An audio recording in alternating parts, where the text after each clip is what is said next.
There's something uniquely terrifying about a child disappearing, especially, right from their own home. It leaves this hole.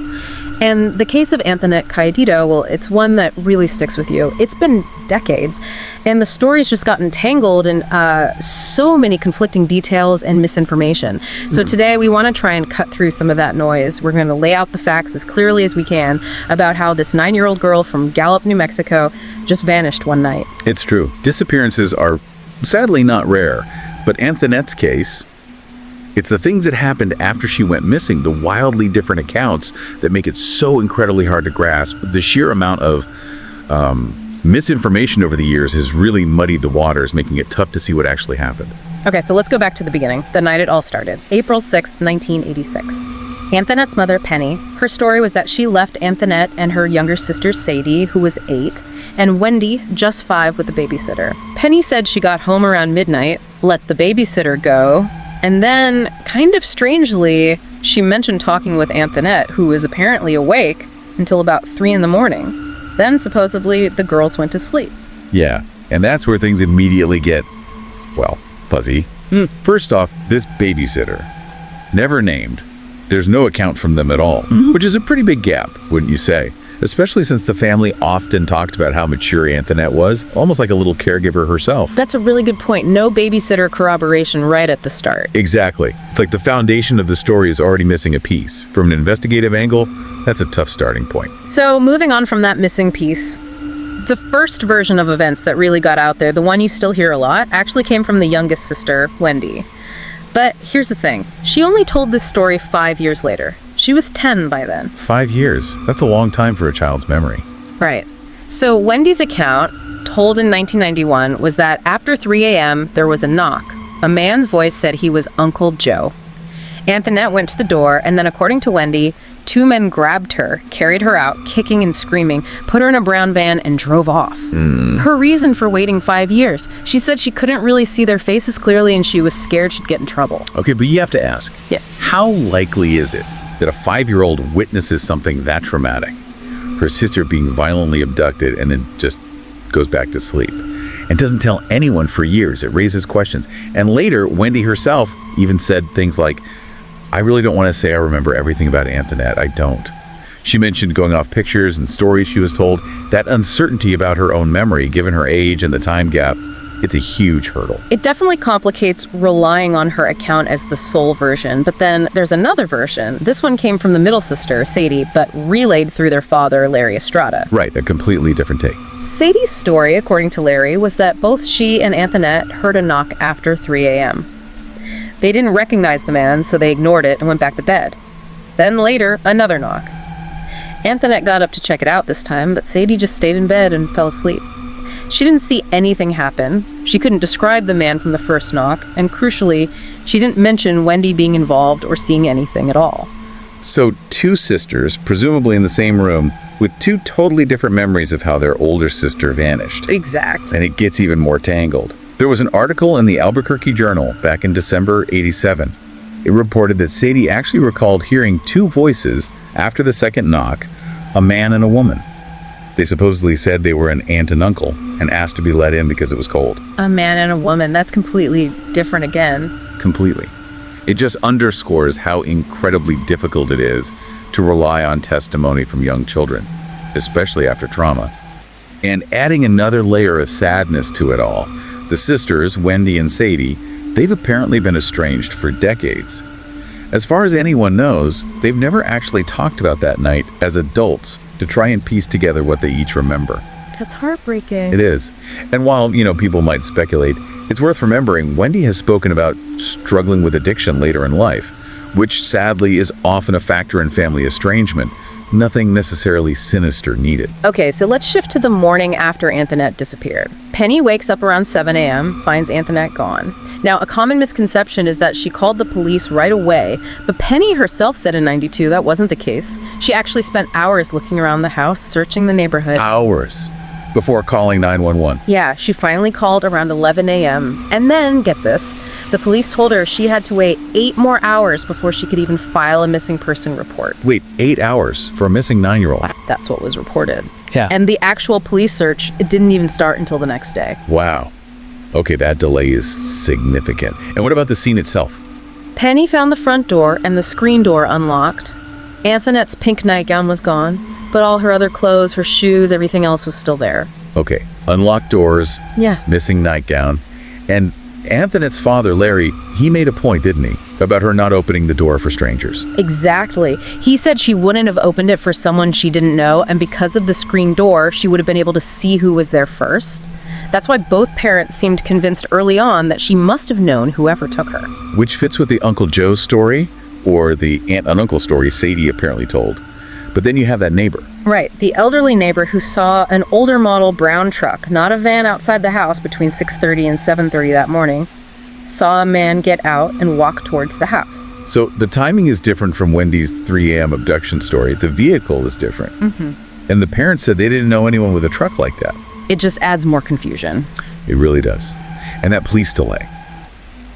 You have to wonder what crucial evidence, if any, might have been lost in those first critical hours or even that first day. Then, about a year later, something truly chilling happened. The Gallup police got a phone call. It was short, just a snippet, but incredibly disturbing. A young girl's voice asking, "Who is this? What do you want?" Followed by an adult male voice saying sharply, "Who is this?" Then a scream, and the line goes dead. Sorry, I misspoke. The quote earlier the recording released was a girl asking for her mother and crying, then an adult male saying, "I know who you are," before the line cut. Penny heard it and was absolutely certain. Yeah.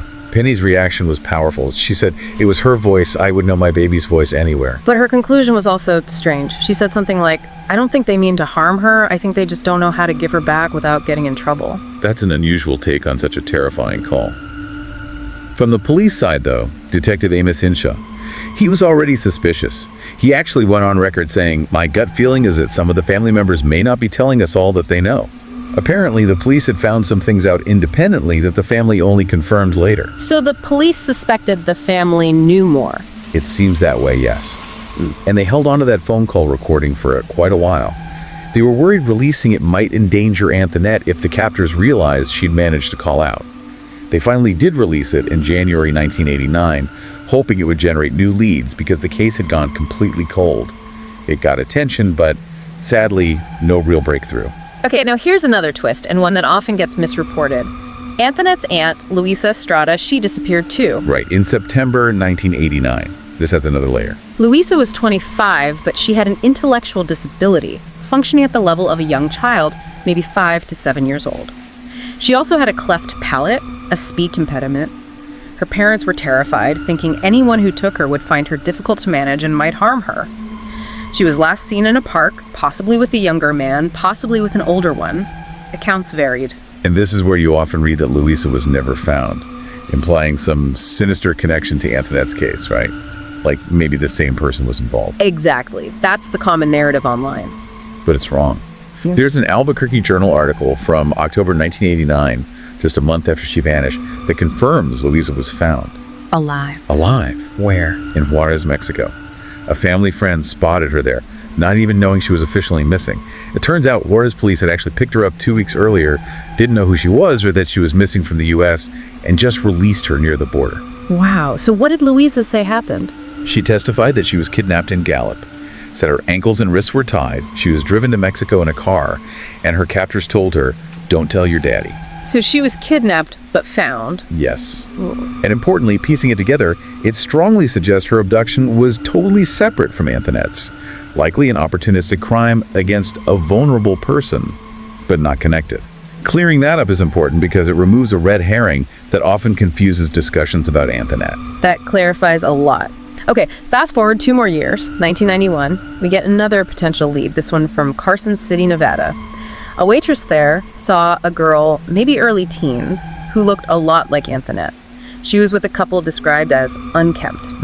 And the girl's behavior was strange. Very. She kept dropping her fork over and over, and each time the waitress picked it up and gave it back, the girl would squeeze her hand, like really squeeze it. After the couple and the girl left, the waitress found a napkin hidden under the plate. It just said, "Help me call police." That's heartbreaking. So specific. A direct plea for help. You'd think that would be the break they needed. You really would.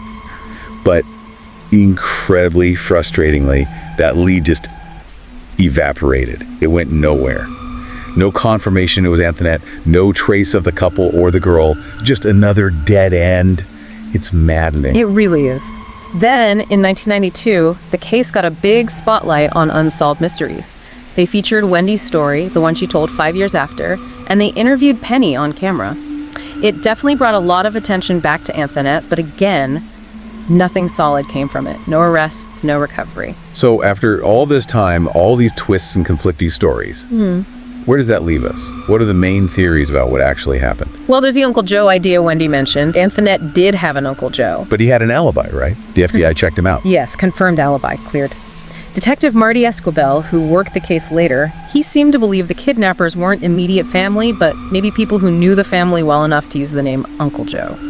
He thought the brown van story might be basically accurate. Okay, what about the parents? There are always rumors swirling around them. There were. Larry Estrada, the father. Some rumors linked him to, criminal elements, but he always framed knowing street people as him trying to find information about Anthonette.